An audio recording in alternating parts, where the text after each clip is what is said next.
Take me out to the ball game. Take me out for some fun. Buy me some peanuts and Cracker Jacks.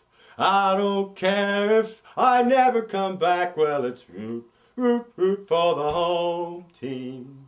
If they don't win, it's a shame. Well, it's 1, 2, 3 strikes, you're out at the old ball game. Yes, it's 1, 2, 3 strikes, you're out at the old ball game. Welcome back, Jesse, Pittsburgh Steelers. Touchdown! We got the tape. Let's check in with Jesse Storm for an update. Well, since the incident in Pittsburgh at the Steelers game, the Pennsylvania Senate called together a special preliminary hearing of the Judiciary Committee to discuss the things that took place and the abuses of power in our present government and with police and the other things associated to what took place in Pittsburgh. From our understanding, what we're being told, a copy of the preliminary hearing was sent to Senator Greenleaf, which is the chairman for the Judiciary Committee. So you're awaiting word on any results of that? Correct. During the preliminary hearing, did you receive a phone call from the senators? Yes, I did. And did they ask you questions about last Sunday's Steelers game? Correct. They asked a series of questions in regards to the abuse of power that was taking place last Sunday at the Pittsburgh Steelers game. The unsportsmanlike conduct, as we referred to it. Correct. And you were able to be of help to them? Yes. And subsequently now, some exciting news today, finally. We received the package from the Pittsburgh Steelers, which is supposed to contain our cassette and video from the Sunday rally. Without further ado, we know you want to see it, so let's check it out. We'll go back to Jesse's words to demonstrate that it happened the way he said it did. And let's follow along this time with the tape. Show the action. The game nobody saw that Sunday.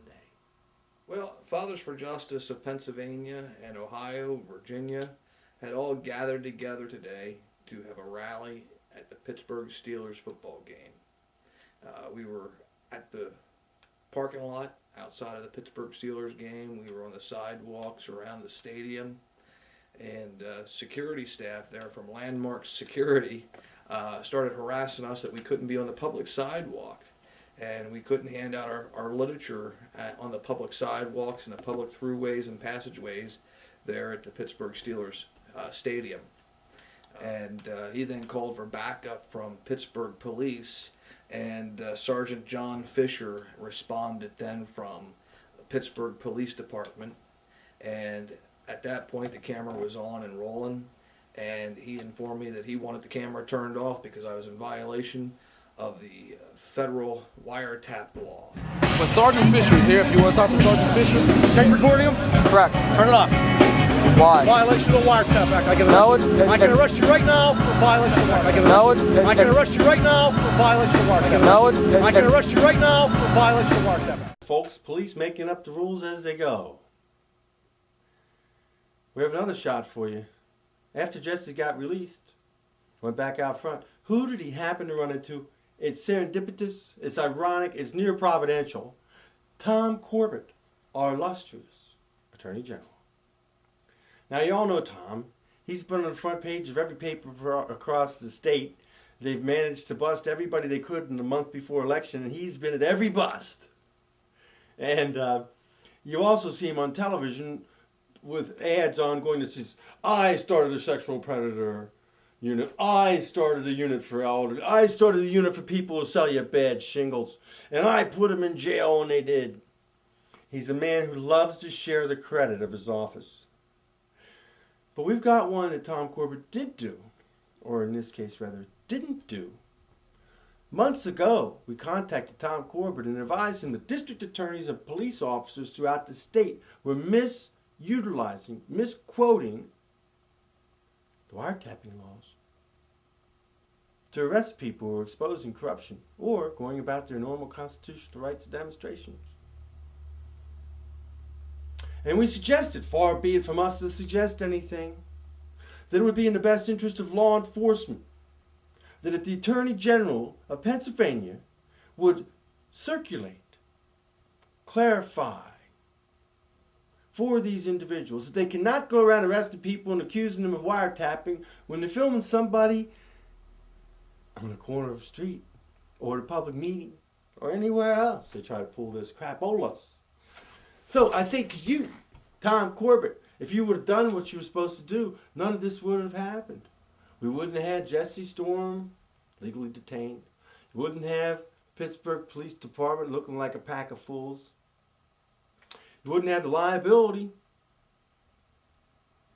I'd like to think the ACLU might get involved. Not holding my breath. But regardless, all this could have happened if you'd have just done your job. And Tom, will you do it now? I'm going to call him again. And I'll ask him, Tom, will you do your job? As the state's top law enforcement officer, would you advise police that they cannot use a law? Come on, folks. The wiretapping law was created to protect citizens from police wiretapping them and authorities wiretapping them illegally. That's what it was put in place for. Not to protect cops who are breaking the law or government officials who are corrupt from having to answer questions on camera or at least having to have themselves filmed in public. And that's what they turn it around throughout the state. One of the tightest wiretapping laws in the country. And what do they use it for? Not to protect the citizens, which the legislature passed it for, I'd like to think. To further their oppression on the citizens. So even when you make a law to try to hinder their oppression, they turn it around and use it to further oppress. So I say to you, on the conclusion of the Jesse Storm and the Pittsburgh Steelers, 7-0. It's at least halftime. Let the courts sort out the rest and see if any press. We'll take a look. Daddy Justice, signing off. Take me out to the ball game. Take me out for some fun. Buy me some peanuts and Cracker Jacks. I don't care if I never come back. Well, it's root for the home team. If they don't win, it's a shame. Well, it's 1, 2, 3 strikes, you're out at the old ball game. Yes, it's 1, 2, 3 strikes, you're out at the old ball game.